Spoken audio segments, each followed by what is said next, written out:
ఏంటి నువ్వు చూసుకోలేవా? అయ్యో చూసుకోలేదండి, ఈసారి ఖచ్చితంగా చూసుకొని గుర్తాను.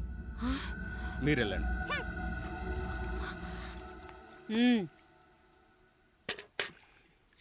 చూడమ్మా, నువ్వు మా కూతురవ్వడానికి ముందే రాయుడు మాకు దేవుడు, ఆయన కుటుంబం మనకు దేవాలయం.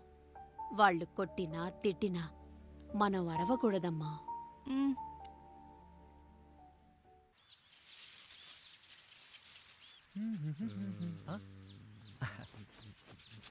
ఏంట్రా మిట్ట మధ్యన కసికసిగా పళ్ళుతో ఎత్తున్నావేటి?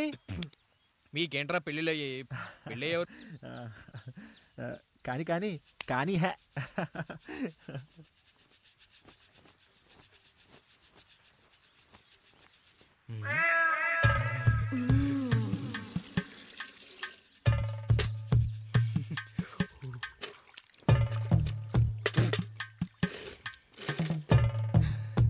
ఏంటండి?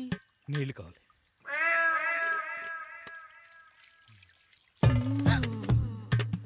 ఆయన కుటుంబం మనకు దేవాలయం. వాళ్ళు కొట్టినా తిట్టినా మనం అరవకూడదమ్మా.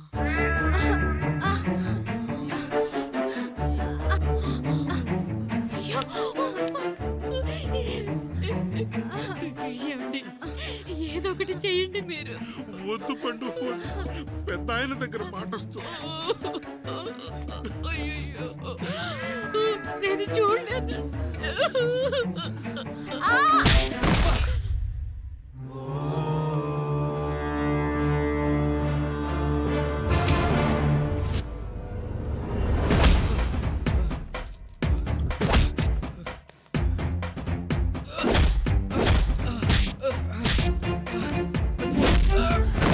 అయ్యో అనియా అనియా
నీతి లేని కుక్క, మా ముందు 7 తరాలు హత్యలు దొంగతనాలు వ్యభిచారాలు చేశాం, కానీ ఒక అమ్మాయిని మానభంగం చేసినట్టు చరిత్రలో లేదు.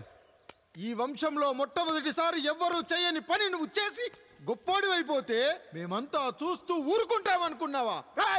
రేపు పొద్దున వీడిని పంచాయతీకి పిలిచి ఈ రాయుడు తీర్పిచ్చేంత వరకు లక్ష్మి వాడిని ఇంట్లో కూడా రానివ్వకు.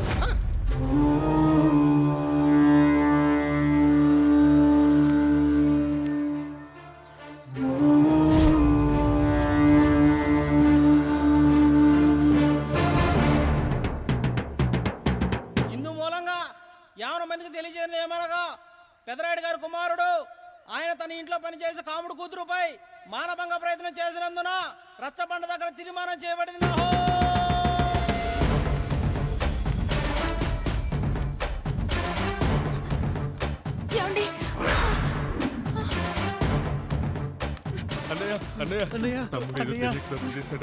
మన కుటుంబ గౌరవం నీ చేతిలో ఉంది, దయచేసి.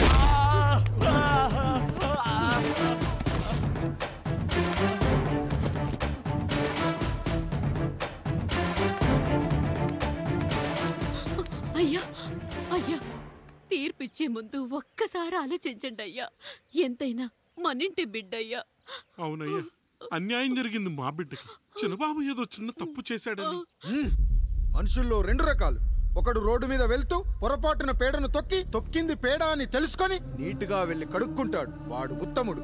ఇంకొకడు అదే పేడను తొక్కి రోడంతా బరబరా గీసి పరిసరాలను అపవిత్రం చేసి అప్పుడెళ్ళి కడుక్కుంటాడు. అలాంటి నీచుడు నా కొడుకు.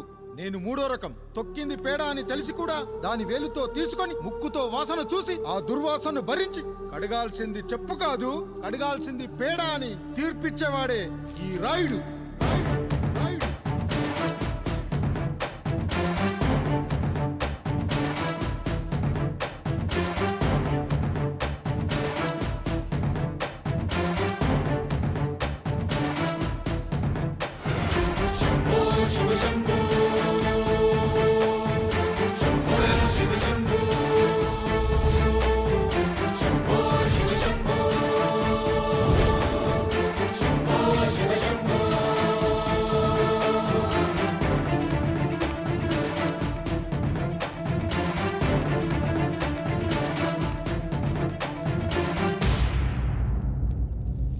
అయ్యా, మీ కుటుంబానికి ఈ పరిస్థితి వస్తుందని అస్సలు ఊహించలేదయ్యా. పచ్చటి పుచ్చకాయలో పుచ్చుంటుందేమో గాని పచ్చని మీ సంసారంలో ఇలా మీ తమ్ముడు గారు కొన్ని తరాలుగా మా వంశం ఈ ఊరిని పరిపాలిస్తుంది. మా వంశానికి స్త్రీలంటే ఎంత గౌరవమో తెలుసా? ఆడవాళ్ళు వంటింటి కుందేళ్లు కాకూడదని మా ముత్తాత గారు పెళ్లి కూడా చేసుకోలేదు. మా తండ్రి గారు పాపారాయుడు ఎవడో ఒకడు ఒక స్త్రీని మోసం చేసి కడుపు చేస్తే ఆ కథ విని ఆ పుట్టిన పిల్లాన్ని ఆ మోసగాడికి ఇచ్చేసి ఆమెను పెళ్లి చేసుకుని ఆమెకు కొత్త జీవితాన్ని ఇచ్చాడు. నేను కూడా నా వంతు సహాయంగా కొంతమంది స్త్రీమూర్తులను పెళ్లి చేసుకొని వాళ్లకు జీవితాన్ని ఇవ్వాలనుకున్నా. అలాంటిది నా వంశంలో ఇలాంటి చీడ పురుగు పుట్టాడు. నా తమ్ముళ్ళలాంటి కాముడు మా పనోడు వాడి కూతురుపై అత్యాచారం చేయబోయాడు. ఒక్కసారి నీ చెప్పేది వినండి. ఛీ, నీచుడా! ఈ రాయుడిచ్చే తీర్పును ఆపే శక్తి ఎవరికీ లేదు.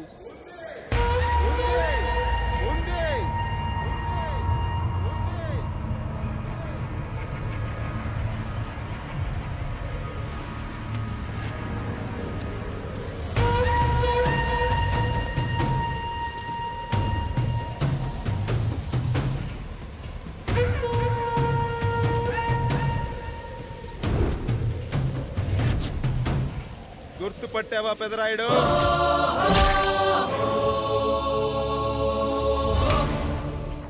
నా తండ్రిని చంపిన నీ తండ్రిని చంపా. ఇప్పుడు ఆయన కొడుకుగా నీ అంతు చూడటానికి వచ్చాను. ఊరికి నీతులు చెప్పే నీ భాగవతం బయట పెట్టడానికి, ఏ శక్తి నిన్ను ఆపబోతుందో చూపెట్టడానికి అసలు సిసలైన మగాడు అడుగు పెట్టబోతున్నాడు.